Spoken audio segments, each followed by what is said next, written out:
Bonjour à toutes et à tous. J'espère que tout va pour le mieux pour vous présentement dans cette période de confinement qui est sur le point d'être graduellement relâchée. Patience en attendant les prochains développements de la part de nos dirigeants, de nos gouvernements. Encore une fois, j'aimerais vous dire merci de prendre ce temps de visionner cette vidéo qui, j'espère, sera pour vous une source d'encouragement et d'édification. Vraiment.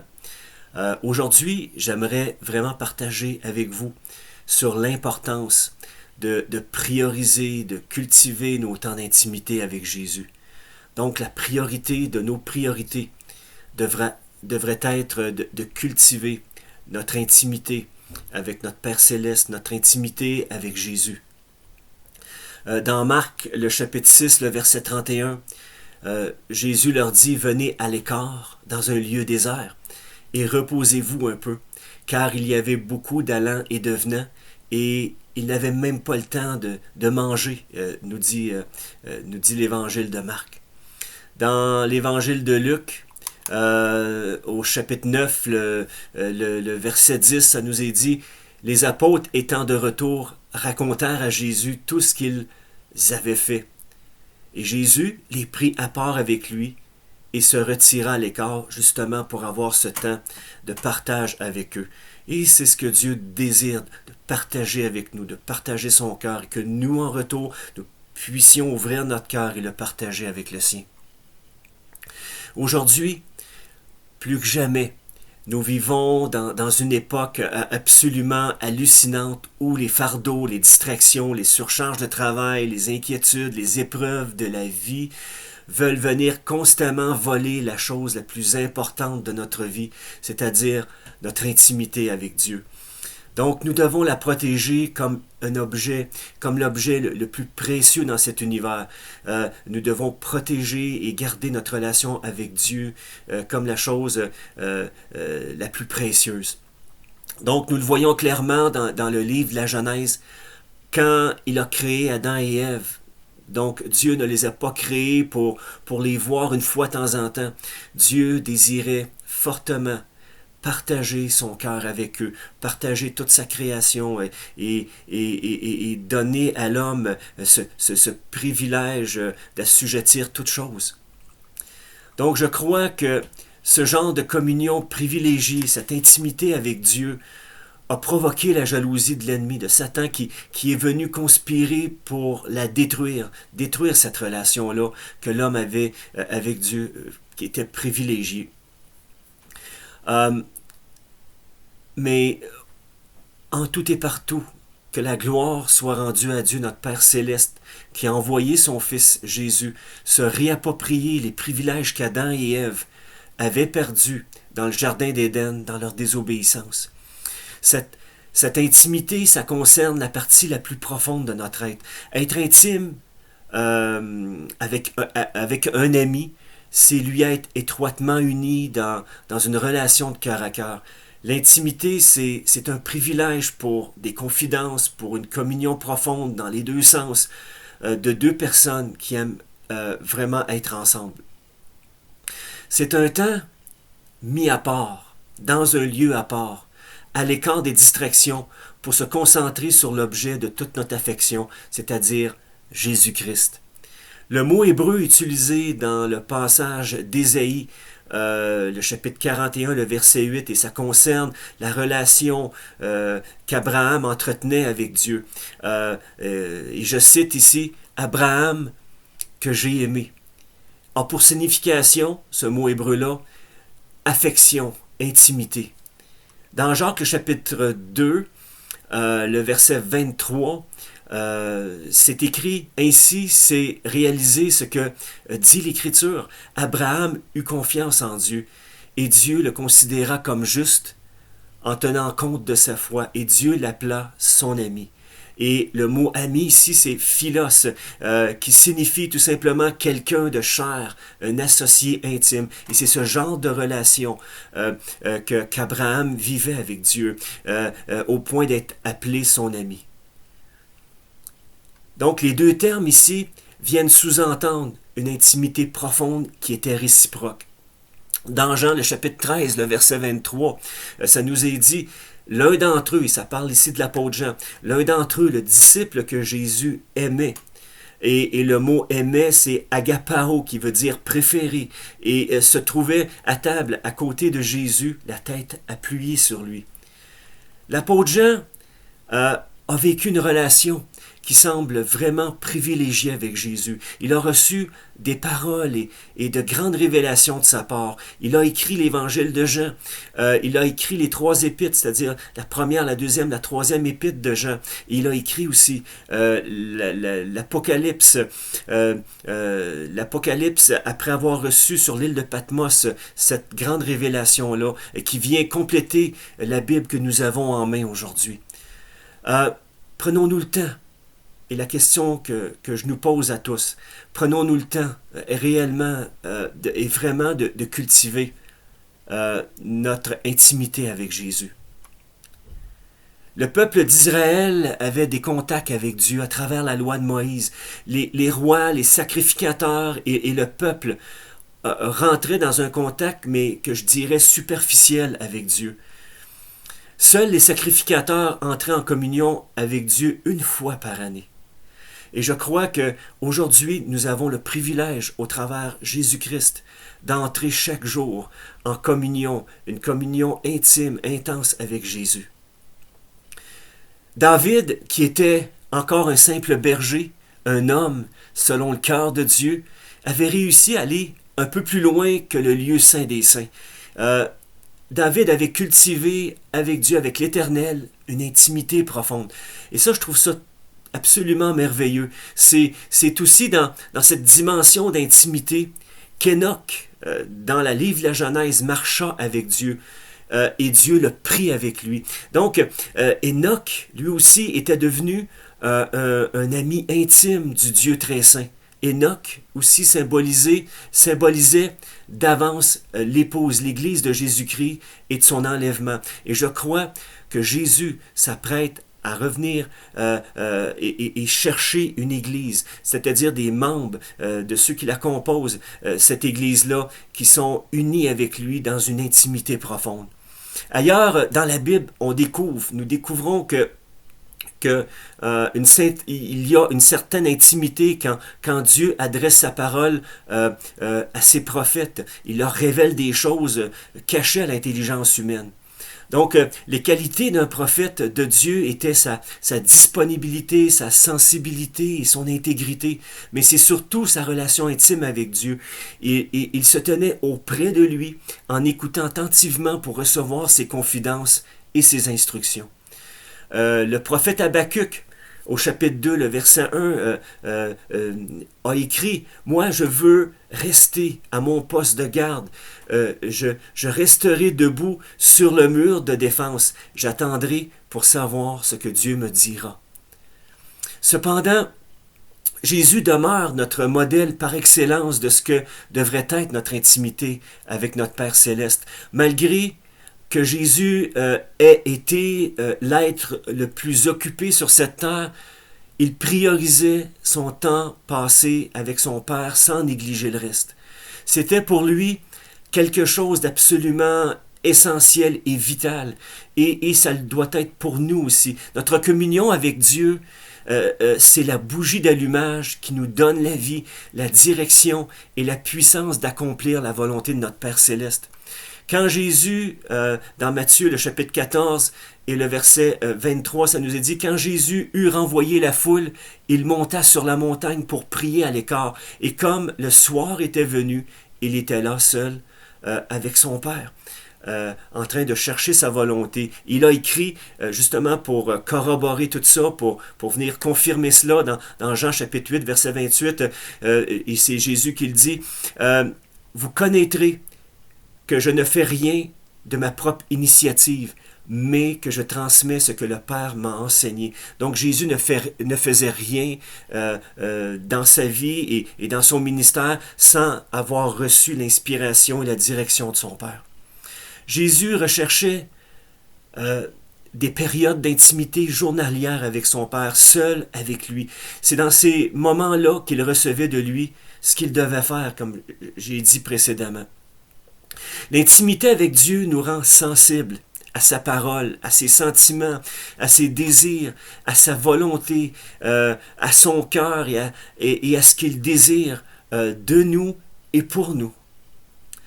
L'intimité, c'est un temps de prière, parfois en silence, de contemplation devant lui. Parfois, ce sont des paroles de remerciement que nous adressons à Dieu notre Père, ou simplement l'expression envers lui de nos sentiments les plus profonds. Parfois aussi, ce sont des moments d'intercession où est-ce que nous allons prier pour des gens ou pour des situations qui nous dépassent. L'intimité, c'est un temps de méditation pour saisir le sens des Écritures que nous méditons, que nous lisons. L'intimité, ce sont des moments absolument merveilleux de laisser notre Père céleste nous envelopper et nous remplir de son amour et de sa puissance. L'intimité, c'est de recevoir son inspiration au milieu de l'action. Le Seigneur, la Bible nous dit dans Sophonie, le chapitre 3, le verset 17, un autre prophète dans l'Ancien Testament qui nous dit « Le Seigneur ton Dieu est au milieu de toi, c'est lui le héros qui remporte la victoire. Il est rempli de joie à cause de toi et son amour te donne une vie nouvelle. » L'intimité avec Dieu demande réellement d'y consacrer du temps, d'y prêter un soin particulier, sans bien sûr négliger nos responsabilités. Vous savez que de négliger notre intimité avec Dieu, c'est de négliger la chose la plus importante, la plus essentielle de notre existence. Et ça, l'ennemi de nos âmes le sait très bien. Et il va toujours essayer d'utiliser tous les tours dans son sac pour venir miner notre intimité avec notre Père céleste. Quand nous en lui donnons l'occasion à l'ennemi, il aime vraiment nous pousser dans je dirais la centrifugeuse du je suis trop occupé ou je suis trop pressé pour prendre du temps dans la prière. Mais dans le fond, quand nous court-circuitons nos temps avec Dieu, on se tire une balle dans le pied. Vous savez, je crois que nous nous fatiguons, nous nous épuisons, nous nous frustrons, nous sommes écrasés sous le poids de nos obligations à essayer de tout faire, de tout contrôler et nous oublions de nous rendre aux pieds de Jésus pour recevoir sa force et ses instructions. Vous lirez Matthieu, je vous encourage à lire dans l'évangile de Matthieu, le chapitre 11, le verset 28 et les versets suivants sur le fait de se décharger sur Jésus de nos fardeaux, de ce qui est lourd sur notre cœur, d'aller vers lui et de se mettre à ses pieds pour recevoir ses instructions et sa direction pour nos vies. Quelqu'un a dit qu'un esprit actif devrait toujours être accompagné par un cœur qui prie. Vous savez que le travail pour et avec Dieu doit s'accomplir avec l'Esprit de Dieu. Et c'est dans la prière, l'intimité avec Dieu que nous pouvons trouver des forces pour le servir. Comme Jésus était en chemin avec ses disciples, il entra dans un village et une femme nommée Marthe le reçut dans sa maison. Elle avait une sœur nommée Marie qui, s'étant assise aux pieds du Seigneur, écoutait sa parole. Marie s'était complètement sortie de toute activité humaine pour recevoir. Et là, c'était le temps que Jésus... Il y a un temps pour chaque chose. Et Marie était là, aux pieds de Jésus, pour recevoir les paroles que Jésus est en train de prononcer. Et je crois, sans me tromper, qu'elle ne voulait pas laisser aucune parole, elle ne voulait pas laisser aucune parole de Jésus passer à côté. Elle voulait comme une éponge absorber tout ce que Jésus était en train de dire. Marthe, elle, était occupée aux soins domestiques pour les invités, et je la comprends aussi. Donc, avec un ton assez frustré, elle dit, on le voit dans Luc, le chapitre 10, le verset 40 et les versets suivants, elle dit, « Maître, cela ne te dérange-t-il... je vais reprendre. « Maître, cela ne te dérange pas de voir que ma sœur me laisse faire le travail tout seul. Dis-lui donc de m'aider. » Mais le Seigneur lui répondit, « Marthe, tu t'inquiètes et tu t'agites pour beaucoup trop de choses. Il y en a si peu qui soient vraiment nécessaires. Une seule même suffit. Marie a choisi la meilleure part, celle que personne ne lui enlèvera. Donc, si nous voulons entendre Dieu, entendre notre Seigneur et connaître sa pensée, être son confident, trouver les forces pour traverser les obligations inhérentes à nos journées et faire face à nos difficultés, c'est absolument vital de prendre du temps pour aller dans sa présence, à écouter ses conseils, le laisser nous fortifier et nous donner sa direction. Et c'est l'exemple que Jésus nous a laissé de lui-même. Il y a une chose absolument indispensable qui doit être établie avant de faire quoi que ce soit. C'est la pensée de Dieu révélée dans notre cœur, dans notre intimité avec lui. Il est écrit que les pensées intimes de Dieu sont pour ses amis. Le psaume 25, le verset 12, un psaume que j'affectionne beaucoup, qui nous dit « Si quelqu'un respecte le Seigneur lui montre quel chemin choisir. Il vivra dans le bonheur et ses enfants posséderont le pays. Le Seigneur confie ses secrets à ceux qui le respectent. Il leur fait connaître son alliance. » Le prophète Daniel est appelé aussi un bien-aimé de Dieu et Dieu lui révélait ses secrets.